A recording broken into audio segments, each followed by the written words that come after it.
Welcome to Hard Hats and Horizons, the podcast where we dig deep into the construction and economic developments shaping the future of Dallas-Fort Worth. We bring you insights from industry leaders and visionaries who are driving growth in North Texas. From construction projects to industry trends and insights, we cover it all. So grab your hard hat and join us as we explore the people and projects shaping the skyline of DFW. Now, here is your host, Andrea Pender. Okay, welcome to the Hard Hats and Horizons podcast. Today we have Amanda Adler on the show, and she is a project manager with Stantec Architecture. I have known Amanda for several years now, and so I definitely wanted to get her on because she has some interesting stories to tell. She was also an adjunct professor at UTA that I want to learn a little bit more about. And then a couple big highlights we want to dig into at some point in time is getting licensed before you were 30, and also being awarded the Young Architect of the Year award by AIA Dallas in 2024. So, with that said, welcome to the show. Hi, thank you for having me. Yeah, I'm glad you can make it today. Okay, so let's kind of start with your background. So, tell us a little bit about yourself. Sure. So I was born in Cincinnati and I grew up in northern Kentucky. And I think even from elementary school age, I knew I wanted to be an architect. And I don't like to tell people this, but it's the truth. I wanted to be an architect because of the Brady Bunch. And uh, Mr. Brady was an architect and he always had these really cool models and these drawings sitting around. And I thought, oh my gosh, I could do that because I love drawing and I love building things. And I think that is what I want to do with my life. And I was so young. I was probably in fourth grade. That's really interesting too, because there's so many shows on there that you can't be the only one. I Like, you know. can't be the only kid that wants to be. I'm the only one willing to admit that Mr. Brady is why I'm an architect, but that's why. And I always thought that house was really cool. Uh, and I spent my high school years, I would interview my friends and ask them what their dream house was. And I remember I had one friend who wanted a waterfall in his house and a taekwondo dojo. And like I would sit in basketball pep band. I was a band nerd. And when we weren't playing, we weren't allowed to play when the ball was in motion. I would sketch out plans and elevations of my friends' dream homes. So I did all of that. And my we grew up in northern Kentucky, and there wasn't a ton of access to big architecture firms and Starchitects. I don't even think Starchitects were a thing yet. And I think my parents didn't really understand what an architect did or how to support me. So I really had to do all my own research. And it turned out that University of Cincinnati, DAP, their Design, Art, Architecture, and Planning school was one of the best in the country. And that was 15 minutes from home. And I applied and did not get in because I was an incredibly average student. I got horrible grades in math, great grades in social studies and band. And I remember telling my high school teachers that I wanted to be an architect, and they said, well, that's probably not going to work out for you because you can't pass trig. And well, Because we use that all the time. I know I have not used trigonometry once since I got licensed, but um, I didn't get into UC, and my parents suggested I apply elsewhere and not for architecture. And being the stubborn teenager that I was, I didn't listen, and I got accepted into University of Kentucky's program um, on a wait list, and that still meant I got to go down for my interview. And I was interviewing with the associate dean of undergraduate admissions. His name was Stephen Degger. May he rest in peace. And I remember towards the end of the interview, he asked if I had any questions. And I said, well, Mr. Degger, I'm really concerned that I won't do well in this program because I didn't get accepted at a few other places. And all of my high school teachers tell me that I have to be good at math in order to be an architect. And I don't want to get here, work really hard, and then flunk out because I don't have a backup plan. This is what I want to do, and I've been wanting to do it since I was 9 years old. And he said, "Well, Amanda, people who don't know what architects do for a living tell people that architects have to be good at math." And he says, "Can you write? Can you read? Can you draw?" And I said, "Yes" to all three of those. And he said, "You're going to do great here." And that was that. I made my way off of the wait list after that. What an interesting story too, because a lot of times you're just, I'm okay, maybe they're gonna let me in. I won't say anything, so good for you for just, hey, can I do this? Am I gonna make it? Yeah, it was the one chance I had to set the record straight that I figured if he knew I really wanted to be there and that I was going to work really, really hard, that maybe that would, tip the tables in my favor. And I think being honest did. Good for you. Yeah. Okay, so we got to college, and To college. and then where did you get started in your career? I'm going to take a drink. So I graduated in 2008. And anyone that's old enough to remember 2008 remembers that wasn't the best time to graduate. And at the time, I wasn't really plugged into the economy or the stock market. So I had no clue what was going on. I had no earthly idea what was coming. And the only thing that I thought was weird was that I remember all of the classes before me, when they graduated and went to interview, were getting tons of interviews. Pennsylvania interview. I spent the night in Delaware, and I thought that was one of the most beautiful places up in the Allegheny Mountains that I'd ever seen. And the cherry blossoms were blooming. Oh, And I thought, wow, I hope they take me for this job because I could look at this every spring. And sadly, it was not meant to be. I booked those. I got one job at a super small firm that was in town here over in Lake Highlands. And I moved out here for that super tiny job for two reasons. I knew that firm wasn't a firm I was going to stay at forever, but I thought it would open doors to bigger firms here that did more interesting work that I was interested in, I should say. And then I wanted to go to grad school at UT Austin real bad. Okay. And I wanted in-state tuition because that price tag for an out-of-state student for a graduate program was ridiculous. And I paid for all of my education myself. So the price was really important to me, that it come down with an in-state consideration rather than an out-of-state. So state tuition is crazy. I don't know how people pay it. It's a lot of money. So I came here and I worked for a year and got that experience under my belt, and 7 months due, and I went back to grad school. Not school at University of Texas at Arlington. Yeah, so that's how I got started here. Nice. Are some things that have motivated you or some lessons that you've learned along the way? Wow, so many things.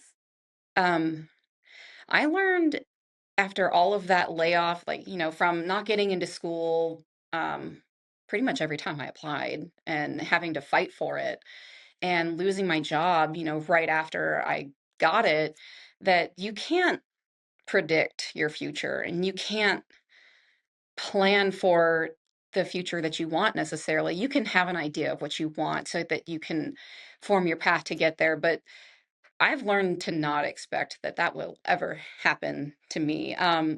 So what I developed was this resilience and this ability to pivot and not take these things so personally and let them affect me to a point where I become completely ineffective. Good for you. Yeah, no, that's really good. What about mentorship? Has that been something that's been a part of your life? Yes, but not in ways I expected. So, finding a good mentor was always really hard for me because I was never anywhere too long to develop a really good relationship with somebody. A mentorship really takes a willingness to give a lot of yourself, from both the mentor and the mentee. And you have to be in a place where you are ready to receive things that you don't necessarily want to hear. And I was very prideful as a young person right out of college, and I took a lot of things way too personally. And, I just never felt like I was good at developing that trust with people. So, I had to relearn that. I had to reframe my thought process there and really take to heart the things that people were saying, and also change my mentality for what I thought a mentor was. Um, I had a really set in stone notion that it was this person that was really heavily invested in you and that you spent a lot of time with, and that it was this very formal relationship. And that's not necessarily true. I think anyone willing to take even a minute and a half to tell you something you need to know could be considered a mentor. And if someone's willing to take 30 seconds of their day to tell you something you need to know, then I think it's worth pursuing a regular touch point with that person. Um, and the other thing I'll add to that is not everyone is equipped with the skills to be a really good mentor. Sometimes what you need to hear is delivered in a way that you don't want to hear it, but that's on you to reframe your thought process to receive that information and not take whatever it is very personally. If someone took the time to tell you something, even if their delivery or their tone wasn't perfect, that again, that's a learned art, I think. But if they're saying something to you, try your best to internalize it and learn from it. So a mentor can really be anyone at any time. Yeah. Do you need reliable, high-quality service for your commercial project? Choose Carrco, the most trusted contractor in commercial painting, drywall, and floor coatings in DFW. With over 30 years of experience, Carrco delivers top-tier craftsmanship across Texas. From expert painting and seamless drywall and durable floor coatings, we handle it all, on time and on budget. Transform your space with the professionals at Carrco. Visit carcopainting.com today. Carrco, where quality meets reliability. Yeah, I agree. I feel like if we're willing to learn, there's a lot of people out there that we can all talk to. What is something unique or surprising in your journey that has kept you kind of going, that's been inspiring for you? I touched on this a little bit already, but Stephen Dagger. Yeah. When I did my undergraduate interview at Kentucky, and I said, I'm not sure I belong here, but I really want to be here. And is this right for me? Because everyone said I have to be good at math. And he, without missing a beat, said, Amanda, people who don't know what architects do for a living say that architects have to be good at math. And he was absolutely right. That's really interesting too, because I mean, college wasn't just yesterday for me, and there's only a couple names that I could spout off, just like you've mentioned your guy, so I feel like, few years away from college when you can still remember those people, they obviously kind of hit a mark and they Yeah, I'll never made a forget difference. that conversation because, I realized that I was basing my expectations on people who had no experience doing what I was going out to do. And, you really have to consider your sources when you are making decisions. So, that's something I learned to do was seek input from people that have the appropriate background and experience for what you're looking to do. You can't just rely on anybody's word. You have to think about the source. I know a few years ago I went back and I guest lectured, I don't know, at Purdue for several classes, and I gave like a BD presentation. And in one of the classes, the professor in the back of the room was like, I've been telling you this the whole semester, but you won't listen to me. And so it's just interesting, like who will you listen to and who won't you listen to, even, but there was also a handful of professors that are like, thank you for coming in, because I'm teaching every day. I'm not out on a job site. I'm not in the industry. So it's nice too when there's people, when the professors appreciate that type of thing as well. Exactly. I think if you don't have the answer, find someone who's Yep. got an answer, Mhm. seek input from people Yep. as Yep. often as you can. And that's how I solve 90% of my problems, is just asking someone smarter or more experienced than me, what the solution could be. Yeah, I always say don't tell somebody, like, you can tell them, hey, I don't know the answer, but I will get it to you by the end of the day, or I will search to find this answer. Yeah, You don't have to know this everything. happened to me last month at work. We had a detail drawn in a drawing for an art gallery for these movable panels to display the art on, and they weren't very practical. They were very tall, they were very wide, and when the general contractor called me, he said, Amanda, these things are probably going to weigh 500 pounds. Did you think about that? And I said, I don't think anybody did think about that. So thank you for bringing it to my attention. He said, is there a furniture solution that we can do? Because I've, Googled some things and I found some stuff. And what he found looked like conference room movable dry erase boards, but they were tackable. And I said, this is a start, but I think it's not that high-end gallery look we want. But I know someone who has an answer. Give me 3 or 4 days to get in contact with this person and find out what they know, and I'll call you back. Nice. And I got off the phone, called my friend. You might know Kate Aoki, former director for the Dallas Museum of Art. She was the exhibition director, not the director of the whole thing, but just the exhibition director. And I knew she knew the answer. And I called her up and she said, like, she immediately gave me 3 companies to call. That's wonderful. I know. And I called these companies and we got an answer. It's getting delivered next week. Nice. Yes. Nice. And that's an answer I didn't have. Exactly. But I knew who did. Mhm.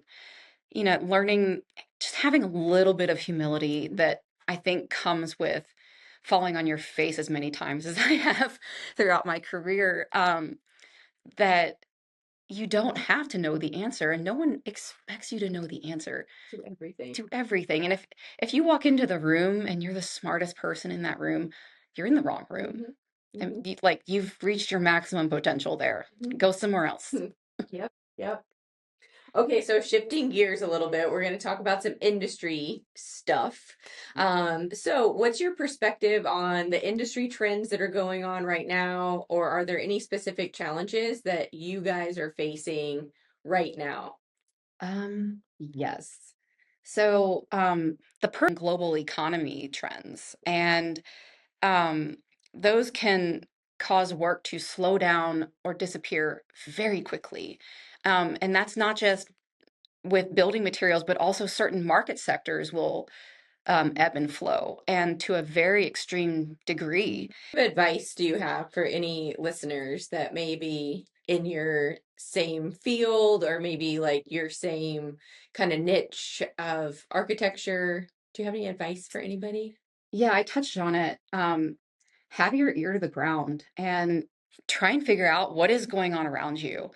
Ask good questions of firm leadership. And, I don't think it's inappropriate at all to just knock on the door of someone in your firm who's got the title of principal, vice principal, associate principal, and just ask them good questions.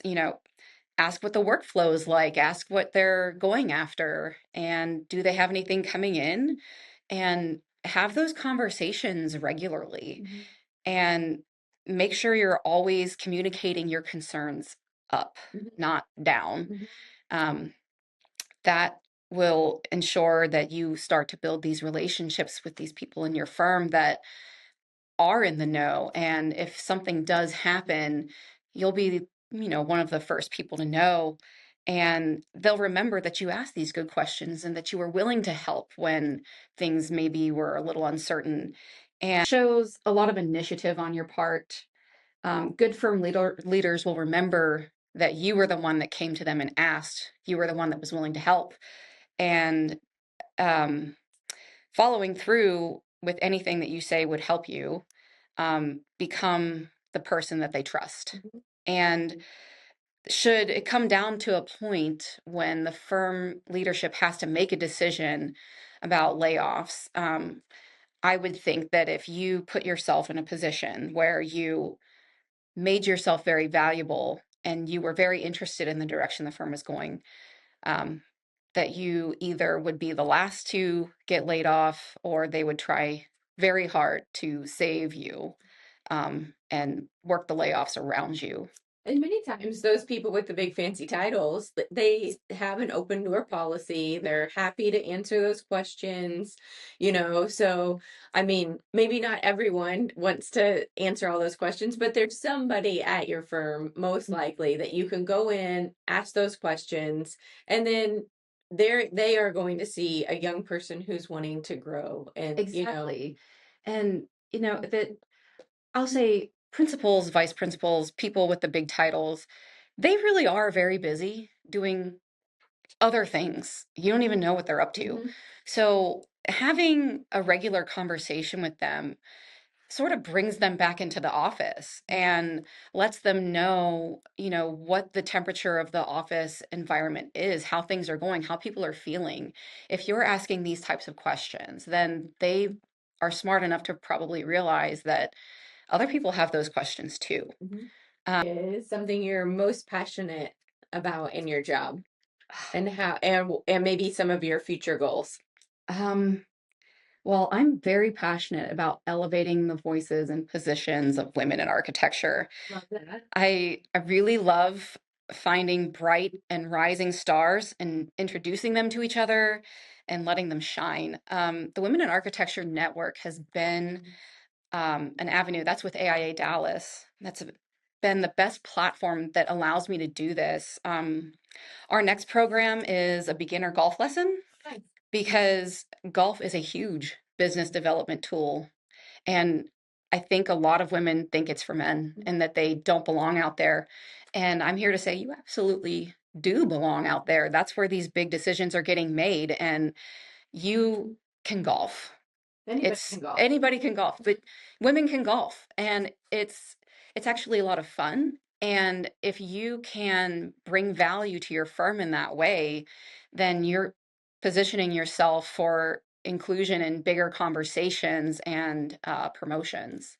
Remind me, are you the chair? I am the chair of Women in Architecture with AIA Dallas. Yes. A link to WIA also. Yes, please do. I loved WIA. When I was at my engineering firm, I went to every WIA event that I possibly could go to because I just loved it. It was good programming, it was good women in the room, all who want to elevate and, go places in their career. I love it. So many young women attending right now, and I just love showing them what's possible. Right now, we're working on a series with an executive coach about how women can lead the conversation to advocate for higher pay, raises, and bonuses. That's another conversation that we as women are, for whatever reason, afraid to have. We don't know our value. And we're putting together a multi-part series that's going to teach us how to ask for more money. Yeah. Do you have the presenter's name for that? I do. She's more or less confirmed. I guess I can say her name. Her name's Cheryl Hayes. Okay. And I was connected to her through a huge supporter of WIA. Her name's Tanya, and she's the CEO of Lean Architect, and that's an AI and technology firm. Nice. It's been a wonderful experience. It's introduced me to so many people. Good. I feel like that segues us into the next one that's pretty good. What are some of your hobbies outside of work? So WIA is work, but it's fun work. It's sort of a passion project. Hobbies outside of work. I have a 2-year-old and a 4-year-old. They took the place of my hobbies. Okay. I think the list of things I want to do is about a mile long, and it includes everything from Texas native landscaping to building bat houses. I love bats. They're pollinators, in case you didn't know. I forgot we talked about this about I did. Yeah, I've got several templates to build like mid-century modern bat houses that I've designed, and I just don't have time to do it. Oh, Um, cool than like the typical bat house that I've seen. Like that. it's just like a 2 slats of wood, but yeah, my bat houses are way cooler. Oh, I want to move into your bat houses. I know. They hold like 50 or something. There's bat houses and then there's bat hotels, but bats do live in groups. They're a communal species, not like birds or owls. So in my notes over here, I have that you like to read. I do like to read. I picked up golf last year. I've taken some lessons with a professional. I love it so much. Nice. The feeling I get when I actually make really good contact with the ball and it goes 200 yards, I feel powerful. Only time I hit it like that, I have no clue how I did that, and it's like 1 out of like 50. I'll be like, "Oh, that one was good," but I don't know. Yes, I didn't know what I was doing right either. So I connected with a really good PGA pro, and he's telling me all the things I'm doing wrong and all the things I'm doing right. That's cool. What else do I do? I cook a lot. I actually do enjoy cooking and trying new recipes, but I learned how to ski finally Nice. after several years of trying, and I literally learned to do that last week, Okay. 2 weeks ago. I think those are more recreational activities than hobbies, but I mean, if we lived in the mountains, maybe it could become a hobby. Yeah. Because we could just drive 15 minutes and go, but it in would be- Dallas, that would be great. that would be cool. Yeah. Who or what inspires you the most? Oh, no specific person, really. There are a lot of people that I really admire, but the people who inspire me the most are always the people who live authentically. And by that, I mean their actions align with their values. I recently had the privilege to watch Valletta Lil receive the Community Cornerstone from the Architecture and Design Exchange. And I was reminded how important it is to always advocate for something. Valletta is someone who spent her whole life doing this, and the city of Dallas is better for her efforts. So, whether it's something that you want to change, whether it's yourself, if it's your community, if it's a group of people, if you want to see change, you have the ability to make it happen. Yeah, that's good. That's really interesting. Okay, we have some quick fire round questions. What is the last book you read? Decision Points by George W. Bush. What is a skill you would like to learn? I want to be a polyglot. You know what a polyglot Learn is? lots of languages? Learn lots of languages, yes. 3 or more specifically. So I wish that I was better at Spanish. I can understand and read Spanish, but I'm not so great at speaking Spanish. Italian's so beautiful. Farsi is a beautiful language. Started taking lessons in Farsi? I had some Persian friends when I was in grad school that taught me a lot, and I mean, it's such a beautiful language. It just rolls off the tongue so eloquently. Nice. That and I started learning Mandarin Chinese. Are you using an app? Like, what are you using? I'm using Duolingo, but Okay. the thing that I have learned is that unless you're actually trying to speak this language with a native speaker, nothing sticks. Yeah. Yes. So I did the 365-day streak with Duolingo, and then I was just like, I still can't really communicate how I want to. And so I downloaded another app, and I haven't like gotten into it as much as I wanted to. I've heard people had better luck with Rosetta Stone, but it's not app based, I don't think. Yeah, I don't think it is either. I think yeah. Okay. Quick fire, Andrea, quick fire. That's over here. What is the favorite city you have visited? It's a tie between Ho Chi Minh City, Okay. formerly Saigon, and London, Oh, actually. those are completely different. But Very, very different. Amazing. Yes. Oh, very cool. What is your favorite construction project you have been a part of? Magdalen House. Okay. That was a renovation to a historic home in East Dallas for a nonprofit that was focused on helping women recover from alcoholism. Oh, interesting. It's completely free. Wow. MagdalenHouse.org. Oh, beautiful building, if I do say so myself. What is a piece of advice to someone just starting out in the industry? The learning has just begun. Just because you graduated with that degree that you worked so hard for, don't stop learning. Don't stop working on yourself. So I feel like somewhere in all of this, it says lifelong learning was a big passion of yours. Oh, yeah. But do you want to talk a little bit about that? I think that who I was 5 years ago and 10 years ago and who I am now, not the same person. You know, I spent a lot of time just working on my self-awareness and becoming a more humble person, becoming someone who was more of a listener and less of a talker. I still talk a lot, but you know, just slowing things down, taking time to be very considerate. And that's really bled over into my career. It's helped me a lot with situational awareness, um, making good connections with good people, and figuring out who maybe isn't so good to be associated with. Those people exist, and they're few and far between, I will say, but we do encounter them. And, just being mentally fit and mentally resilient, being willing to learn takes a lot of, you have to get comfortable with being uncomfortable. So, sitting with that feeling of discomfort has taught me a lot.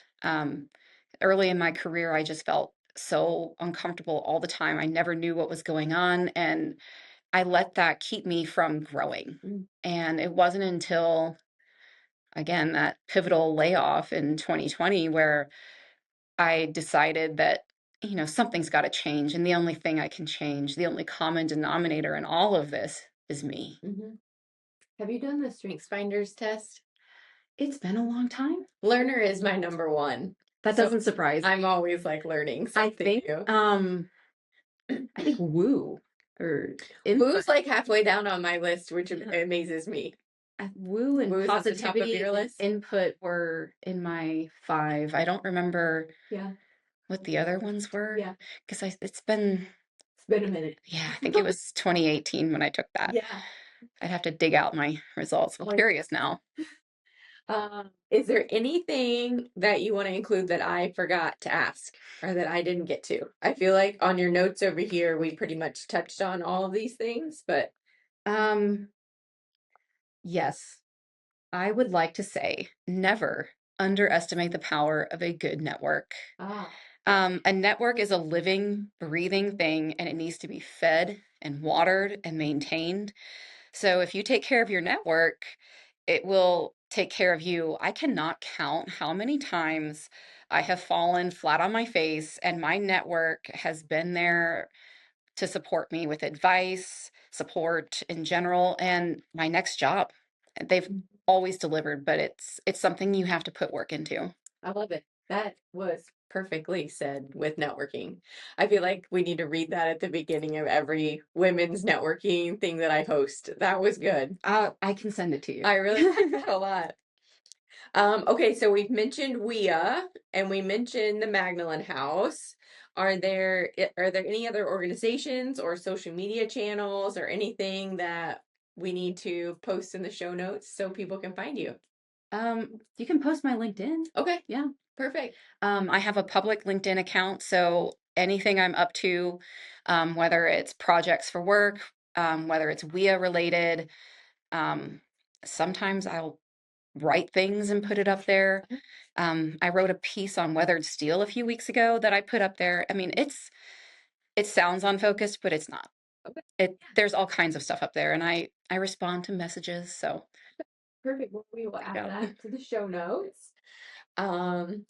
Otherwise, that's it. You just finished your very first podcast. This was great. Good. Thank you so much for coming on. This was good. It was interesting hearing the answers to a lot of these questions. Like I knew little bits and pieces, but hearing all of it together was really good. Yeah. Well, thank you for having me.